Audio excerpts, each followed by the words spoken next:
What is up, YouTube? It's your boy, The71 Replaceable with a 4, and I'm here with my WWE TLC 2016 pay-per-view review for you guys. Now, I know I'm a day late, but I have a reason, guys. So last night, while watching, no, not even watching it, just walking around in Chicago, it just started snowing. Cool, whatever. Cool, snow, whatever. It's December, I don't care. It's supposed to snow, I guess. Then it got worse because my complete power went out at like 5 o'clock, and I was just mad. At first, I wasn't mad at it because my Wi-Fi was still on, my internet was still on, because I thought that my router, let me do this. I thought that my router had like a battery in there that would last forever, and then just me plugging it, charged it, but that wasn't a fact, because then after a while, everything in that complete house was off, so I didn't have the Wi-Fi. My phone was on like 30% by the time I started TLC. So I watched most of it like the night of, and then I just like watched the last two matches like this morning and like got my mind together for this review. Yes, my power was out. I couldn't get it out, but now since I got time now, I'm gonna record this, put it together, then upload it for you guys tonight so you still have the review. So let's get into the show. I thoroughly enjoyed TLC. TLC personally, to me, have always been a great pay-per-view because TLC matches has always been great. Except for the one where it was John Cena versus Randy Orton in the main event. Respect to both men, I messed with both, but the match just wasn't. I really wasn't hyped for it as much as I thought I was. I mean, I was hyped when I was like younger because it was like John. I was hyped more or less because both titles were being put together, but now that I look back on it, it wasn't a good pay-per-view in general because it was only one TLC match. It wasn't a ladders match. It wasn't a chairs match. It wasn't a tables match. It was just one big TLC match, and that just sucked. But we got everything, and this is a SmackDown Live pay-per-view event. So let's get in right to the pre-show. I know nobody watched the pre-show, but I got to get every match. I'm not going to talk about this. So we have a 12-man tag team match with almost all of them in the match are underutilized guys on SmackDown that could be forwards. Let me just run down the names. Let's see. You got American Alpha. They are probably going to push him soon. You have Apollo Crews, somebody on the roster that can do work. He's a great worker. He's put on good matches. He just doesn't have personality or a character. I feel like WWE can do that for him, but they just don't want to. Hype Bros, I don't care about the Hype Bros. The heels on the other side, you got the Ascension, who are former NXT Tag Team Champions, the longest reigning NXT Tag Team Champions, might I add. You got the Vaudevillain, somebody who I thought the WWE was going to take serious on the main roster. No, they're jobbers. And then you got Kurt Hawkins, somebody that you brought back only to waste their time and become a pre-show jobber. The faces won this match. Who cares? Let's get into the actual show. As the show started, we opened up with a championship match, the WWE SmackDown Live Tag Team Championships. We have the new Wyatt family of Randy Orton and Bray Wyatt taking on Heath Slater and Rhino for the SmackDown Live Tag Team Championships. Now, I thought WWE was playing at the beginning. I don't know if I was the only one that heard this, but the beginning of like before the Wyatts came out, it was like the beginning of Randy Orton's old theme song, Burning My Light, the little noise, and then it did some weird stuff, then it went to Bray Wyatt's theme song. I'm sorry for that noise. That's me imitating it. But then they came out. They looked complete, ready for action, ready for war. Like WWE, you've done a great job with putting Randy Orton with the Wyatt families. It's very interesting to see how these two work well with each other. I honestly feel like this is what Daniel Bryan and Bray Wyatt should have been, but it just didn't happen. Then you have the tag team champions, Heath Slater and Rhino. I knew Heath Slater and Rhino was going to win. It's pretty obvious. I mean, I wouldn't say that they're weak champions, but they haven't done anything ever since they won the championship. Leading up to them winning the championship was great. But now, as SmackDown Live Tag Team Champions, they have not done anything. I mean, like, what have they done? It's like sometimes they're not even, well, not sometimes, most of the time, they're not even on the show. They're on like main event or something. And they're the Tag Team Champions. It doesn't make sense. So then you have the match. Fairly short match. I mean, the match was over at 7:15 and the pay-per-view started at 7 o'clock. Like my God, the match was short. Heath Slater was barely in the match. He had a couple moves, but Rhino put in a lot of work. I'm not going to really go into detail because it was very short, but I can tell you the stuff I've taken away from it. So right towards the end, Rhino was about to gore the crap out of Randy Orton onto the outside, and Luke Harper pushed Randy Orton out of the way and took the gore. Then the ending came with Rhino hitting Heath Slater with a RKO out of nowhere after Bray Wyatt was in his pose to do his sister Abigail. He just stood there too for a minute before he got back up. 1, 2, 3. I don't know who exactly are the tag team champions. Let me just look this up real quick. I know this is unprofessional. I'll probably cut it out. But I'm trying to see who exactly are going to be recognized as the tag team champions. Is it going to be Orton? Okay, so it is going to be Orton and Bray. Okay, it's going to be Orton and Bray. Okay. Because I thought they were going to do the Freebird rule like the New Day. Because towards the end of the match, if you've been watching SmackDown recently, then you've seen that the tension isn't even with Randy and Bray anymore as it was previously. It's now looks like it's with Luke Harper and Randy Orton, as they've like been giving each other like looks like I don't like you, you don't like me, but we're gonna do what we gotta do to be a good unit. So Bray Wyatt sees the tension and he gives his tag team championship to Luke Harper, right? Randy Orton looks at Luke Harper, gives him the championship, and I was like, oh, okay, I think these two they're gonna feud once this is all over, but as for now, they seem to be on the same page. So then they took one of the most cleanest poses of all time. You got Bray Wyatt on his knees with his hands all the way out. You got Randy Orton in the background doing his pose, and Luke Harper holding the SmackDown Live Tag Team Championships.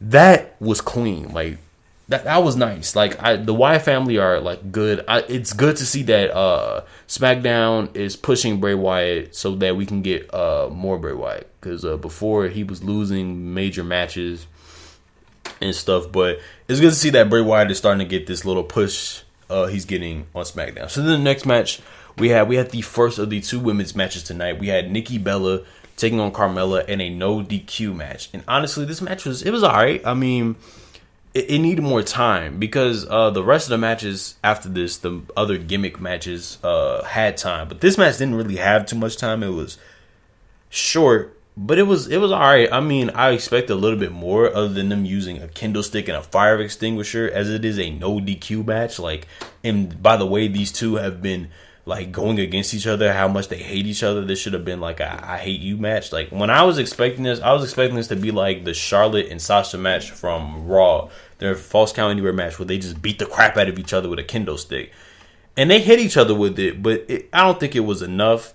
One thing Nikki Bella did, she went for the Enziguri off of the barricade. That was clean. I was like, I lost my mind. Like that was a nice move. Nikki Bella chooses when she wants to actually, do good in the ring and when she doesn't want to do good in the ring. But I predicted that Carmella was going to win. If you want to see my predictions and my thoughts on each match before it happened, I don't know if it's valid now because the pay-per-view is over. Go over to my friend's Zach YouTube channel at Zach Attack. You can go there. We did a live stream of us predicting, Survivor Series, TLC.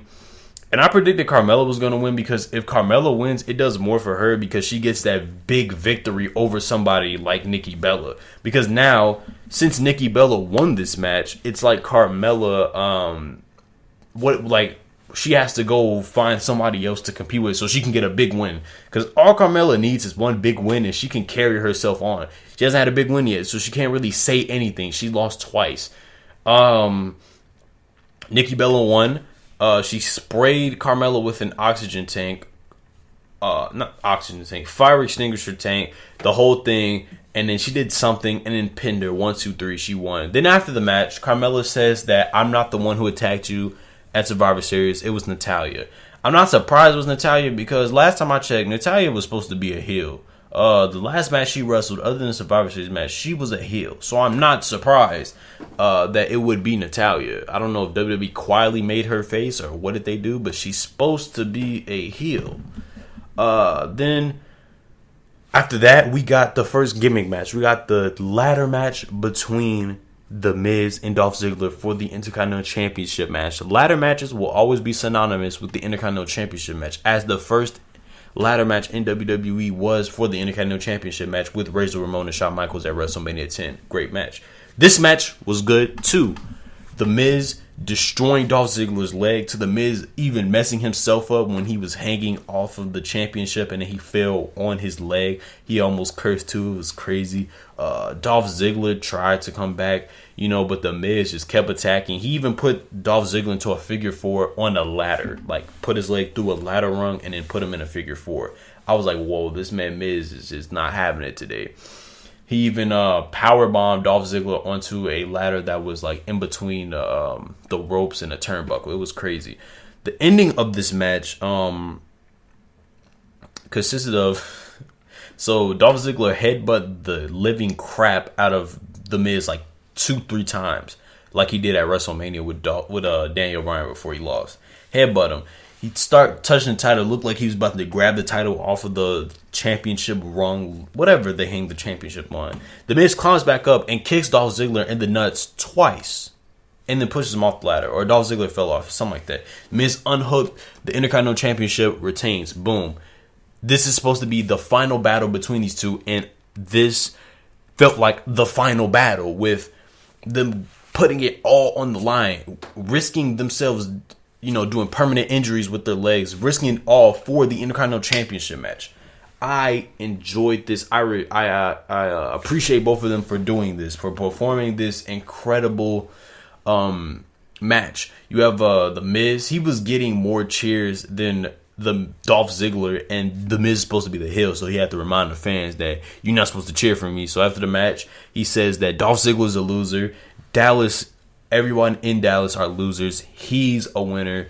He said that everybody's a participant, which means loser. And he said he wants to give a participation award to Dolph Ziggler. Then he also dedicated his victory to Daniel Bryan, because Daniel Bryan and him are, doing a little thing where they just don't like each other. They're going at it. The Miz is a great Intercontinental Champion. He's really taken that title and made it mean something. Before the draft, the Intercontinental Championship sucked. I'm sorry. It was just like, it just didn't mean nothing. Nobody took it serious. They treated it like a mid-card title. I feel like with this title, they're kind of treating it like a main event title, but it's still it's mid-card, but they're performing matches that you would perform for a major championship, like the WWE World Championship. Those are the type of matches Ziggler and Miz are doing. Now, I don't know what's next for... turn my phone off. For Dolph Ziggler, I don't know what's next, but I feel like the Miz is going to go on, and now it's time for WWE to start building some more mid-card faces to go against the Miz or something. I don't know. But y'all won't push him. Y'all push James Ellsworth first. Anyway, great match. Congratulations. Y'all have performed good matches. The Miz, wrestler, one of the top wrestlers of the year, to be honest. This later half of the year has been the Miz. The next match, we end up having another great match, back-to-back. We have Kalisto taking on Baron Corbin in a chairs match. This match shows that Kalisto can get aggressive. Kalisto can, not be like, I wouldn't say a high-flying wrestler, but he can, go hard, pause. He can, actually fight. He stood up against Baron Corbin. He didn't win, but he stood up against him. When he came into the ring, he jumped over the ropes, slid under the ring, and took all the tables and just aggressively threw him over the top rope, put him in the ring. Then Baron Corbin came out. Then they start going at it. Baron Corbin dominated at the beginning, taking his shirt, choking Kalisto with it, then just started throwing him as if Hulk, when Hulk was throwing Loki in the Avengers. He just threw him into the barricade, into the ring apron post thing, LED board, then just threw him into a pile of chairs because why not? It's a chairs match. Kalisto put in work too now. He was jumping off of chairs. He was using the chairs as a springboard platform for him, and he also used them to hit Baron Corbin, as he did a little Sabu tribute, I guess, where he jumped off of a chair as if he was Sabu onto Baron Corbin, I believe to the outside. I was surprised he didn't do the Sabu little sign or whatever on the outside. That would have been funny. Then he rolled back Corbin in the ring. He even Corbin has set up these chairs. He put them into seats, basically making a bed of chairs. And Kalisto jumped onto him, went all on the chairs, but Baron Corbin still didn't do enough. Another thing Baron Corbin did, when Kalisto went for a suicide dive, Baron Corbin called Kalisto and hit a deep six, but the way he hit it, he just spent them around and round and round and then dropped them. Then we got towards the end of the match. So Baron Corbin took all these chairs, right? So aggressive. He just started putting chairs on the ground. Putting chairs on the ground. And as he starts to put chairs on the ground, he just started throwing them onto the ground because he's just angry. He just threw them so aggressively. He just doesn't care. Then Kalisto took him, knocked him down. And then when Kalisto was about to jump off of the top rope for something, Baron Corbin threw the chair at Kalisto. He either threw it like Sabu. I guess they're giving ECW a shout out by doing stuff from Sabu. Or he clotheslined him with the chair. They hit the end of days on the stack of chairs. 1, 2, 3. Baron Corbin has won. Baron Corbin right now is on fire. I love that WWE is starting to push him now, because at first when he got in there, he was feuding with who? Dolph Ziggler and Jack Swagger. These lackluster, feuds. And now he's actually doing work. Kalisto showed that he can go. That's good. Baron Corbin after the match went crazy. Flipped like the top of the announce table, the little cover, took that off his head, and that's what happens to anybody who tries to cross me. It will be their end of days. Then walks away. Good match between these two. The next match we end up having the second women's championship. Women's match for the SmackDown Live Women's Championship match. It was a tables match between Becky Lynch and Alexa Bliss. This match, it was alright, I guess. It was a very one-sided match, to be honest. Alexa Bliss dominated this match. She completely destroyed Becky like half of the time. Becky got one big move in, which was that she had a disarmer on I don't know what you call it, I guess the stand of a table. She put her arm through the stand and it hit the disarmer and even start bending her hands. Like, I was like, whoa. Why can't... Oh my God, I can't talk. Why can't we just have this aggressive Becky Lynch all the time? Why do we have to have this Becky Lynch that likes to joke and be all funny? Why can't we just have this? Alexa Bliss dominated, just like she has been for the weeks before building up. And I thought Becky would win, but then when Nikki won that match, I said, oh, I already know Alexa's going to win. She's going to give the title to Nikki, once she loses it. So we have Alexa Bliss. She power bombs Becky Lynch through the table, just unexpectedly. It just happened out of nowhere. They were just fighting. She went under on the outside. Becky Lynch was still standing, like holding on the ropes, and then she power bombed him through the table. I was about to count, but it's a tables match. So then Alexa Bliss is your new SmackDown Women's Champion. Congratulations to Alexa Bliss. I'm sorry you're going to have to be a transitional champion to Nikki Bella. Come on, Nikki! You're going to have to be a transitional champion. Or I'm sorry. And then Becky starts to become serious. When she got interviewed, she said, I don't appreciate you putting the mic in my face. I don't hate you. I'm just mad at the situation. So finally, we might get a serious Becky Lynch, because Becky Lynch has been joking, yada, yada, yada. She hasn't even been a strong champion, to be honest. Like, Nikki Bella's not even a champion. She was featured more than how Becky was.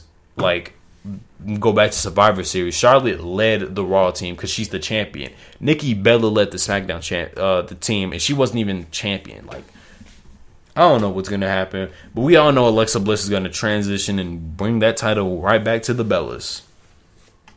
Next match we end up having was the main event. Just saw it a couple hours ago, about 4 hours ago. The WWE TLC match for the WWE World Championship, with AJ Styles defending against the Lunatic Fringe Dean Ambrose. Trying to make this match... Oh, no, let me say it right. The phenomenal AJ Styles. Get that right. So the match was great. These are the kind of matches that Dean Ambrose strives in, because he did good in this match in the sense of like trying to kill AJ Styles with him throwing a ladder at AJ, because why not? To him jumping off of a ladder that was on a announce table into another announce table, taking out AJ Styles, and then AJ Styles hitting a 450 springboard onto the outside through a table. These two were trying to kill each other, and I appreciate that, because that's what they're supposed to do. But for the thing about Dean Ambrose is, I like Dean Ambrose. I respect him. He's a good performer. He has great mic skills. That's something that not everybody has, is good mic skills. I just don't like how Dean Ambrose is. He's been a joke, kind of, I can't take him serious. I like that. I can't take him serious. He's supposed to be an anti-hero. Stone Cold was an anti-hero, but he wasn't a joke. He came into WWE. They gave him a crappy gimmick. And what did he do? He said, F that. I'm going to become my own person. I'm going to become Stone Cold Steve Austin. I'm going to kick everybody's ass. I'm going to beat everybody up. I don't care. I don't care who you are. I will beat you up because I don't like you. You know, and he feuded with Vince McMahon. He won championships with that attitude. I feel like Dean Ambrose has half of that attitude when he wants to. Because Dean Ambrose, when he's ready to kill somebody, that's when I could take him serious. Like with him and Seth Rollins, when Seth Rollins was turned on the Shield, he was ready to kill Seth Rollins because Seth Rollins killed the Brotherhood, killed his trust, all of that. And they end up performing great matches, from the Hell in a Cell match to their match at SummerSlam, and they perform some good matches. If we can get that Dean on the main roster, that would be amazing. I just don't care who you are. I'm just going to beat you up. Face, heel, I don't care. You can cheer me if you want to. I really don't care. I'm just here to beat him up over there. But I don't think we're going to get it. Well, we might get it now with what just happened with James Ellsworth, which is what I'm about to explain. So towards the end of the match, James Ellsworth came out because he's getting pushed more than talented people on the main roster. Like I was kind of tired of James Ellsworth a while ago. I just went with the flow. I really didn't care. But now he's being pushed in the main event. You know, AJ Styles' title reign has been completely Vince McMahon. And if you don't know what being Vince McMahon is, it's when Vince McMahon does what he wants and he can ruin you if he doesn't like something. He can ruin you. Just look at the people who've been in WWE and aren't in WWE now. Colt Cabana is an example. Vince McMahon has Vince McMahoned the title because he's had James Ellsworth and Dean Ambrose compete for the title. Dean Ambrose, that's cool. He's a competitor. He's a former world champion himself. Not James Ellsworth, though. Not James Ellsworth. He's beaten AJ Styles 3 freaking times. That doesn't make any sense at all. So, yeah. So, what's his face? James Ellsworth came out cheering Dean. We thought, okay, he's gonna help. So AJ Styles punches Dean. No, he didn't punch Dean. He punches Ellsworth. He's about to hit the phenomenal form, the Styles Clash off of the stairs again, like he did on Tuesday on SmackDown, and kill him again. But Dean Ambrose hits the Dirty Deeds onto the actual steel stairs. So then Dean Ambrose goes into the ring, sets up the ladder. He starts to climb. AJ Styles tries to get back in, but Dean takes him out. And then James Ellsworth pushes Dean off of the ladder into 2 tables, killing Dean Ambrose. I wasn't surprised. I was just like, why? Why would you do this? Well, okay. All right, whatever. So then AJ Styles climbs the ladder and retains his title. I'm happy that AJ retained his title. I love AJ Styles.